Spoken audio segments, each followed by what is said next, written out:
Hello everyone, in this video we'll be showing you how to fix authentication error in Pokémon TCG Pocket. There are a few options to follow, and the first option is to go over to the bottom right corner where you can see the hamburger menu, tap on it, go over to Other, select Account, and right here you can see that we're already linked with our Google account. If that's your case, in order to fix it, you'll need to actually try to sign in with your Apple or your Nintendo account.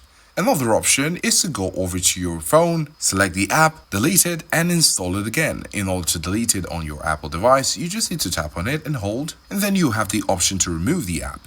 When you remove the app, you can go back to the App Store, download it once again, and try to see if it works. One more thing you need to make sure of is to update your mobile device. If your mobile device is not up to date, it might have some performance issues. And lastly, you can open your game, and at the bottom right corner, you can tap on the hamburger menu, tap on Other, and this time we will be going over to Customer Support. Here in Customer Support, you can see some FAQs, but at the bottom when you scroll down, you can see here Contact Us under Need Help with a Question.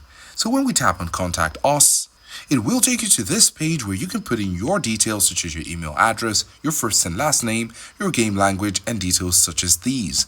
And at the end, you're going to put in the subject of your query and then put in the description of what you're facing. If you have the authentication error message up on your screen and you've made a screenshot, you could also add it as an attachment in order to help the customer care help you in solving this problem. We hope one of these three options will fix the problem for you. If this helped you out, do like and subscribe to our channel, and we'll see you in the next one.